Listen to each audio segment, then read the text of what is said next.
Well, good morning. Thanks so much for joining me in my shop. So today I'm going to try to convince myself that the sound in this receiver is good on the FM sound on the far side of the detector. So last video I convinced myself that the IF is properly tuned.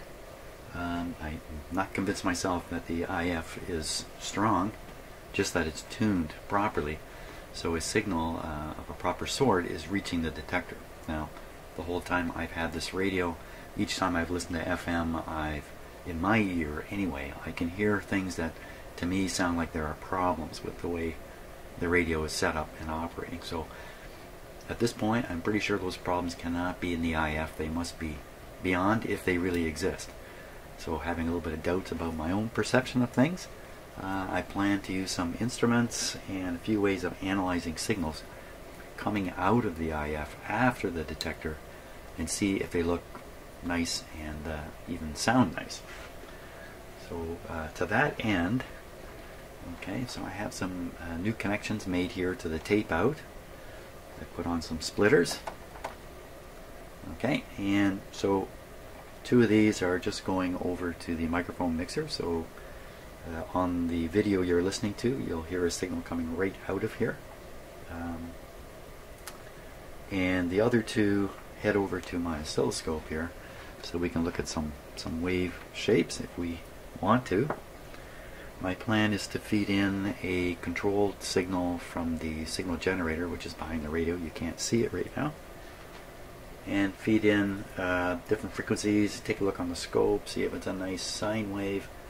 And I also have a another audio spectrum analyzer I'm going to experiment with, and we'll see if we can detect any harmonic stuff, or who knows, I don't really know. I've never tried this before exactly. As usual, I'm kind of out at sea with only one paddle, but let's give it a go. So I think I'm right at the point where I should start this up. Maybe we need to put on the FM antenna here. The FM signal generator, rather.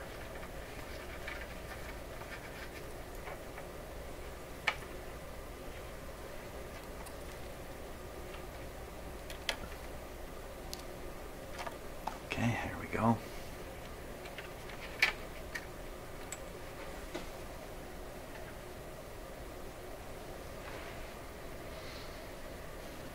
Okay, I think we're all set here.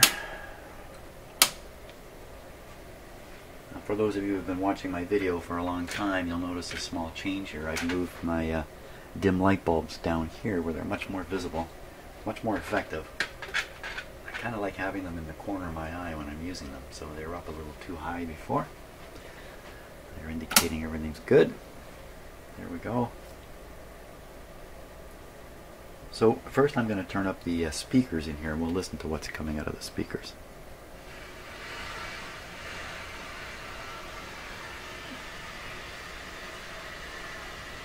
I can hear a wee bit of a radio station there, so now we'll tune in the signal generator. That's about 50 to 70% of the volume control turned up to get that sound. Okay, let's just see where we're tuned here.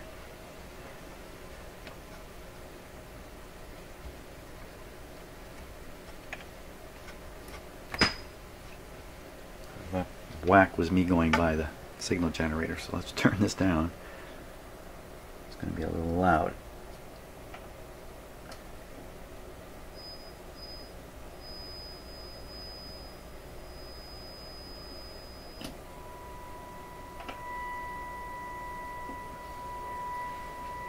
Okay, so that's 1,000 hertz coming out of a speaker. Let's just try the balance control here.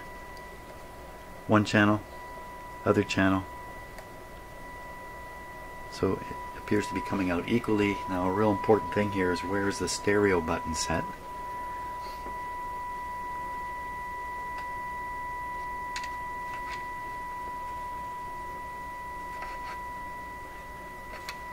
Okay, this is the stereo button being turned on. Left. Doesn't seem to be any different. Good.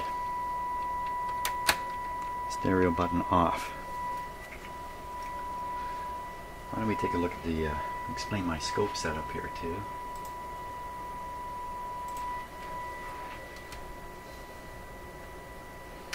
So I've got left channel, right channel, it could be the other way around. Audio coming here, set to the same setting, 0.5 volts. And this is coming from the, let me turn this down here, the tape out. And only one channel is showing up right now, and it's probably just a wiring problem here. So let's just go through a little test setup and see if we can detect where things might not be quite right.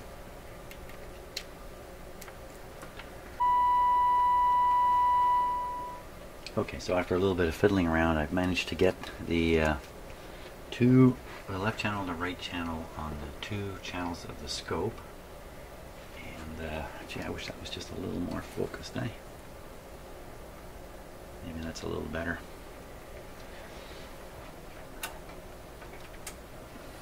Okay, so now we're gonna start with 400 hertz here, and we'll take a look at it.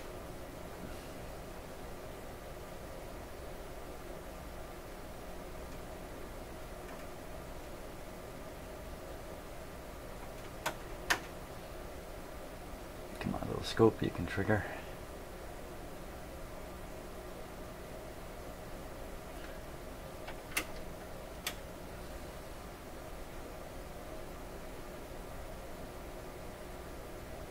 Well, okay, even if it doesn't stop. There we go. That's better. Much better. So now we can look at the two signals coming out and ask ourselves, wow, do these look, first of all, are they identical?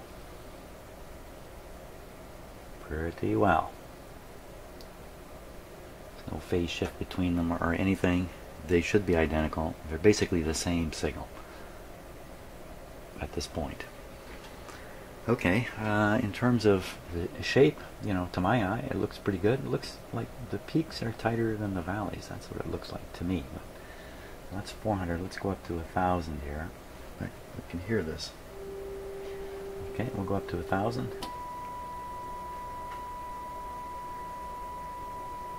Looks really good to me.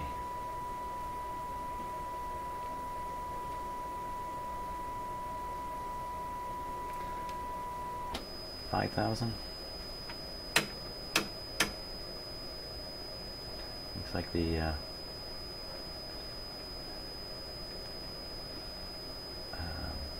amplitude has changed a bit. So this is about 2 divisions. This is about a little more than 1 division, so it's definitely dropping off. That's a variation in the deviation. It's set now to 75 kilohertz. So, well, that looks great. But what I'm going to try to do now is look at the same signal and see it in a spectrum analyzer arrangement. Okay, everybody, cross your fingers on this. I'm not so familiar with this piece of software we're about to try. Let's see what's going on.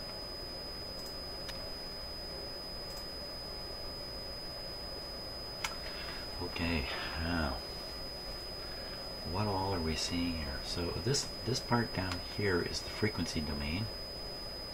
Pretty sure. You expect to see, we're at 5 kilohertz, so you'd expect to see a peak. Oh, you can hear it's showing my voice as well, along with the tone. Let me turn the tone down to 1,000 and bring it up a little bit. Oh. Yeah.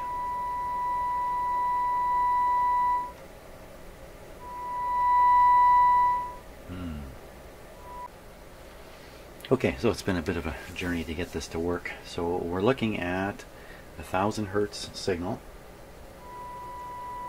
Sounds like that in our ears. And now we're going to try to look at it on the spectrum display here. So let's hope this works. Okay, so now you're looking at a display including my voice. My voice is coming through here, and I'll turn on the sound from the we'll turn off the microphones and turn on the sound from the radio. Hopefully I'll remember to turn the mics back on.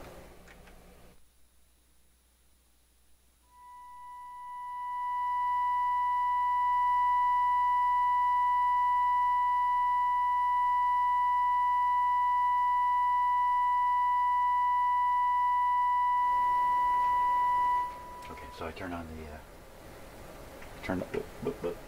there we go. Turn on the mics again.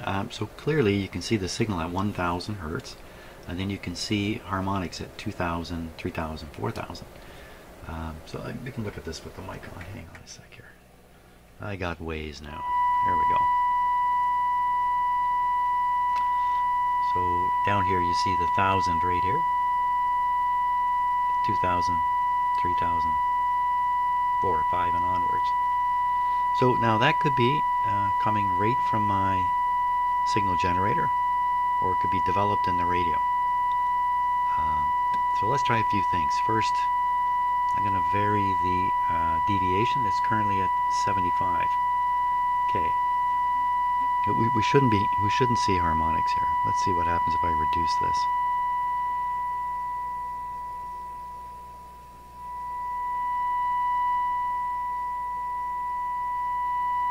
They just seem to go up and down together. I don't see any particular difference between the ratio of the harmonics. We'll go down to lower frequency. Okay, you can see now we're on 400.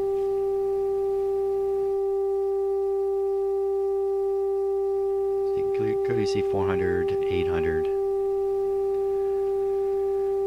Once again, I'll try the deviation. Okay, we're at 75 where it should be.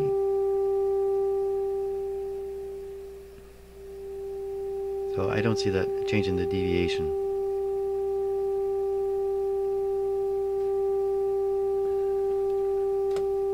Okay, that's the pilot going on and off, not making any difference.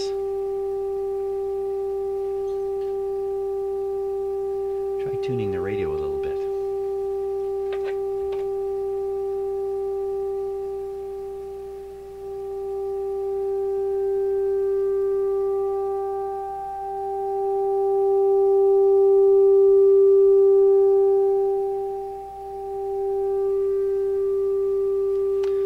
Okay, that was pretty interesting. While you were watching the spectrum display here, I was watching the scope. So give me a moment. I'm going to try to get the scope on the screen along with the spectrum display, and well, let's see if we can get everything under the sun on here. Okay, here we are now. We've got the scope down below here, and we've got the spectrum display just above it. Put on a little sound here so you can hear it.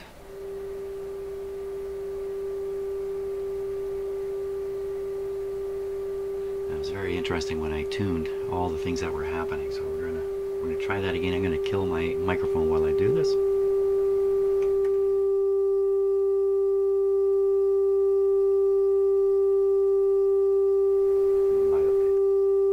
By the way, it looks like a big hum at 60 cycles.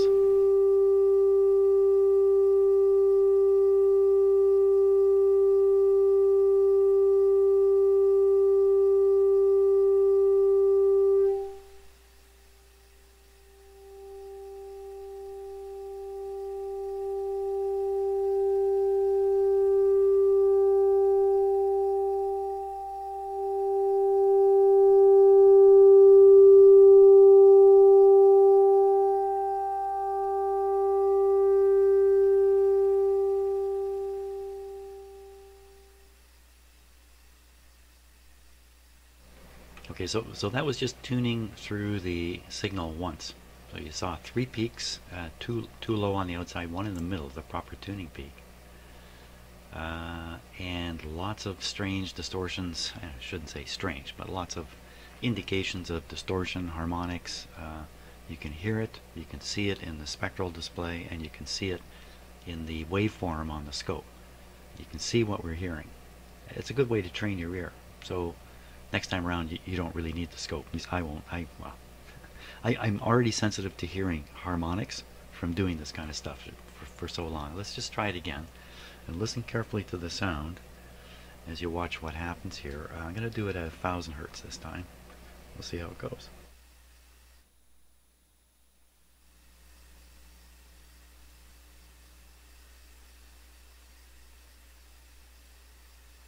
Alright, I have to tune the radio in.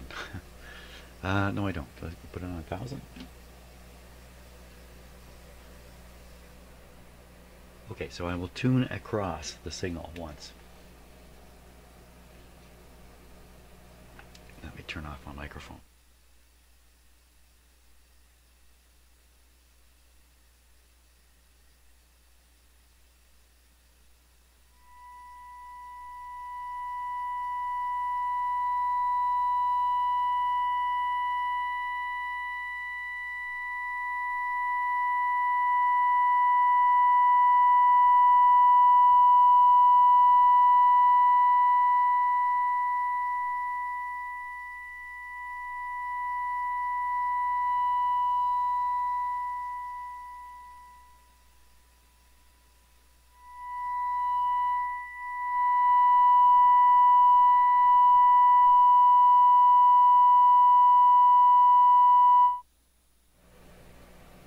Okay, so my interpretation of what we're seeing is has to do with the just before the detector, how the FM receiver converts an FM modulated signal into an AM modulated signal.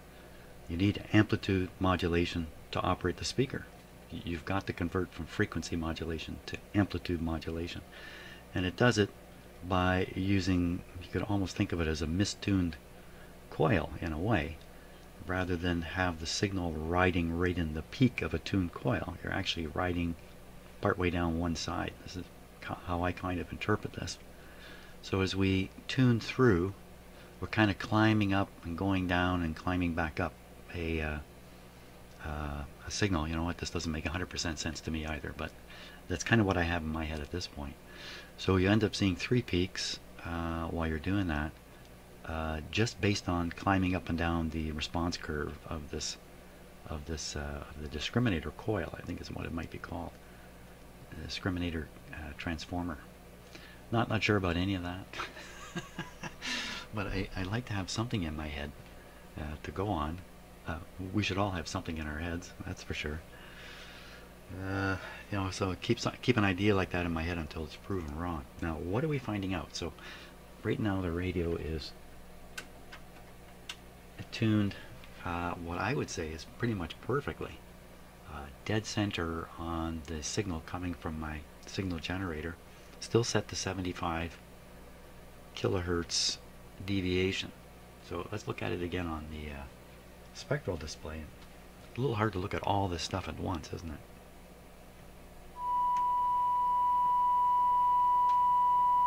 Okay, so I see the signal at 1000, and then I see also a harmonic at 2 and 3000. But they're quite a bit suppressed, so we can measure on here how many decibels they are lower.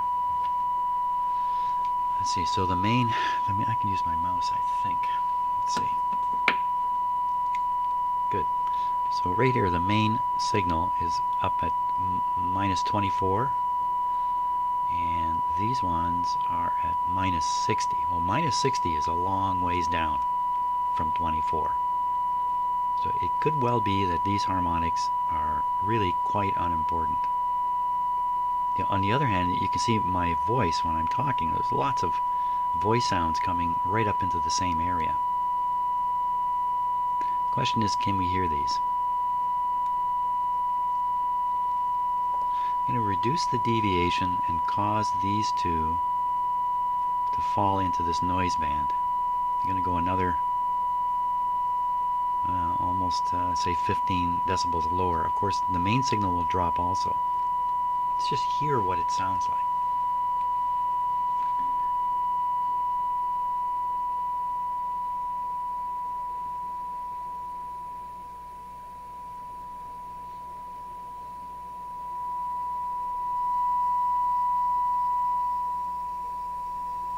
So what I'm doing is I'm reducing the turn this down. I'm reducing the deviation, but at the same time increasing the volume you're listening to.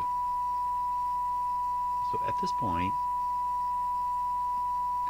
the signal's up around minus 24, and the harmonics have pretty much disappeared into the noise down below.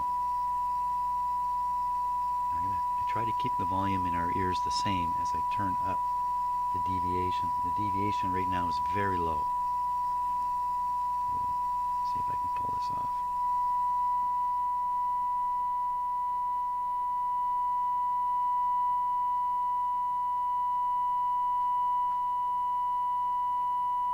Okay, so that's the deviation at set to 75 kilohertz, normal. I think I can hear these guys, um, the harmonics, barely. Let's tune just a little bit on and off and watch those harmonics. See if they come and go.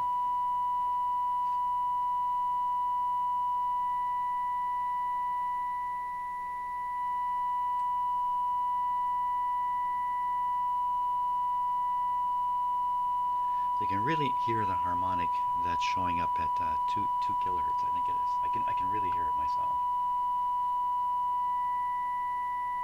Now, if you look at the scope, you'll see the top of the sine wave has rounded off. You know, Mr. Fourier would run in and say right now, well, that's what's happening. You're getting a series of sine waves generated by the distortion in the signal. And one of those, the first in the series, is 2 kilohertz. And notice the 3 kilohertz, I'm not sure I can hear the effect of that at all.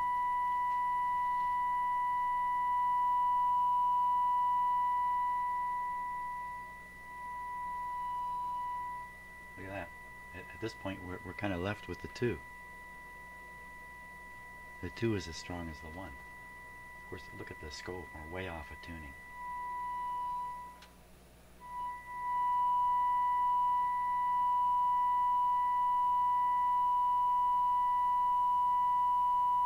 Okay, now you can't feel what I'm doing when I'm tuning the radio, but I'm barely moving the knob in order to get rid of that pitch out of my ear, the harmonic pitch.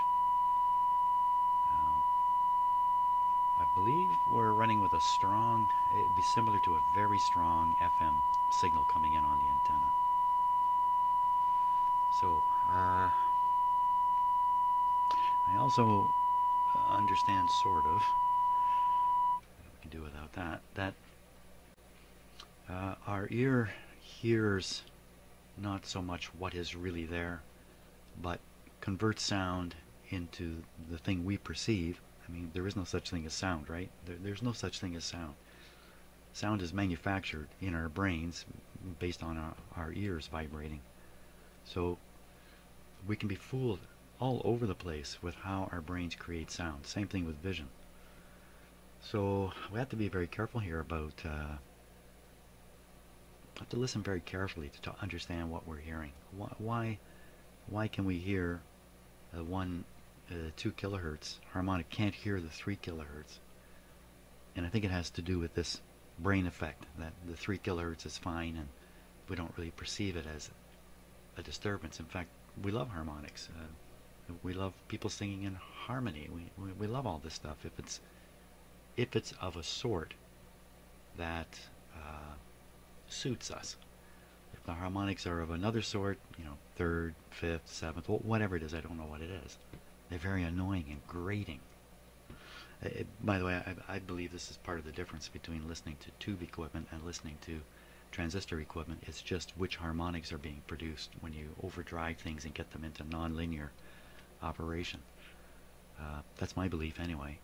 But just transistor equipment, because of the nature of the sharper cutoff and things like that, you end up with a set of harmonics that are grating. Whereas with tube equipment, you end up with harmonics that are musical and you don't really care. That's my belief. I don't know if that's true or not. I see all kinds of people have opinions around this stuff. A lot of that has to do with the fact that this is all perception. Once again, there is no such thing as sound. It doesn't exist. So, okay, now can we affect this somehow? Is there something we can do to the radio to alter this? Is it really a problem? The very tight tuning, I think, is a bit of a problem. You have to. I mean, if you're listening to music, music's full of all kinds of harmonics and this, that, and the other thing. Hey, let's flip this onto stereo and see what happens. I think we should still be in the investigative mode here. So we'll flip it onto stereo. Now, right now there's no 19 kilohertz pilot in this signal reaching the radio. In fact, I really believe it's a mono signal. I'm not even sure if left minus right is being supplied right now. I'm not absolutely sure. So, what was I going to do? Oh yeah, push the stereo switch.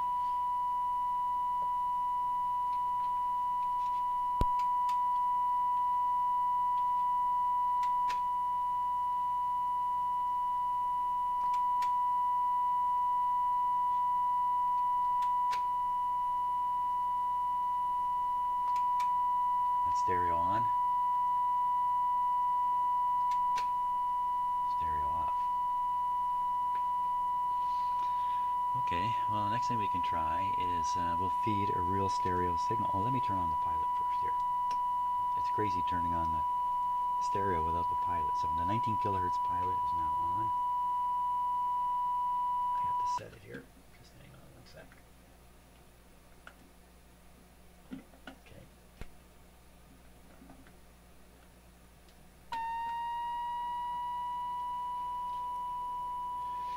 So now the unit is attempting to transmit a left channel only 1000 hertz signal, but the stereo button is in mono.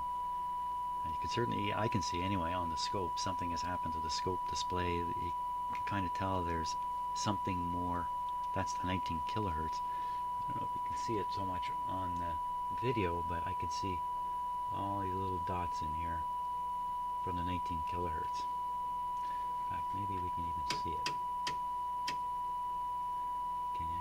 It's really hard to see, but there is a little wave in there.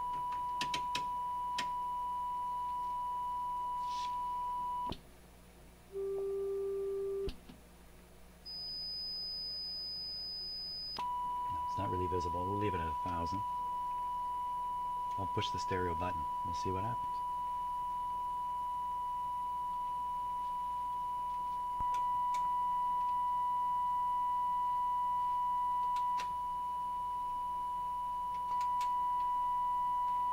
Well, that's pretty good. Okay, so that should be the left channel. There's still something on the right channel. Now let me throw the switch here on the signal generator and we'll switch to the other channel. That's really very good. You can hear it in your ears also, switching from channel to channel. You can see that the left over here is greater than left over here. Ideally, this would be a straight line. But the fact is, if this is down enough decibels from the main signal, you wouldn't hear it anyway. And I don't think these things entirely disappear. It's just a question of suppressing them enough. So there's some adjustments we can make that will probably affect, well, for certainly will affect us.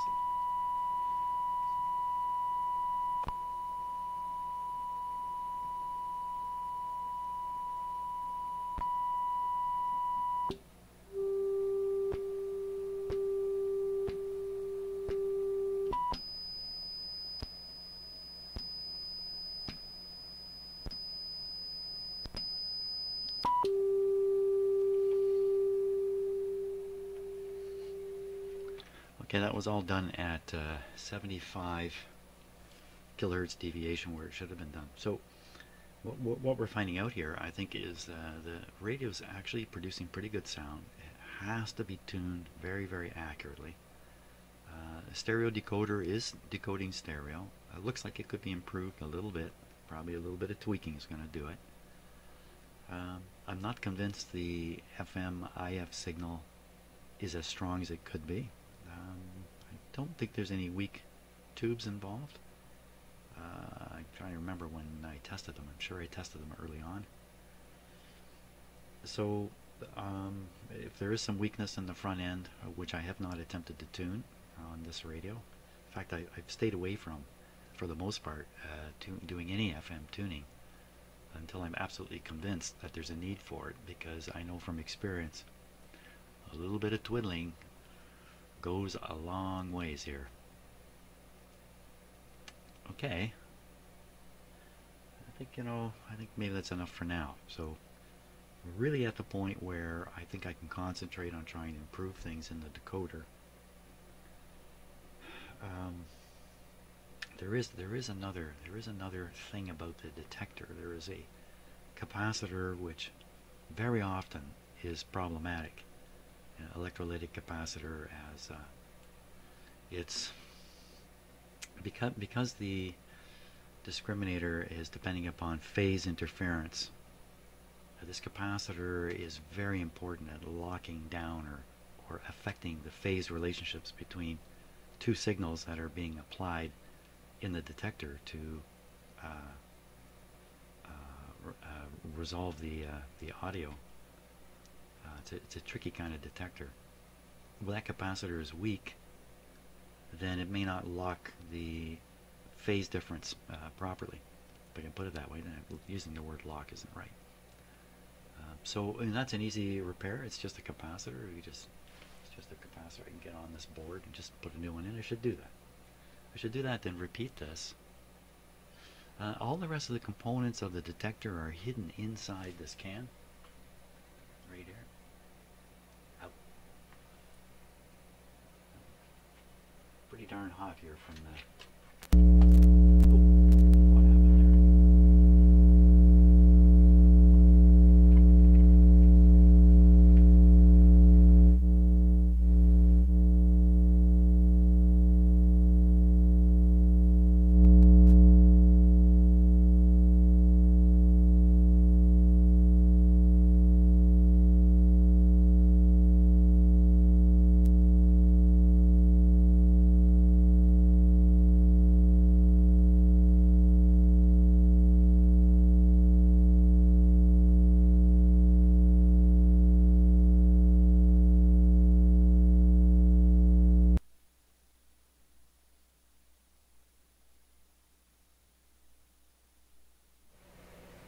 Okay, so we're getting a little noise back from the scope.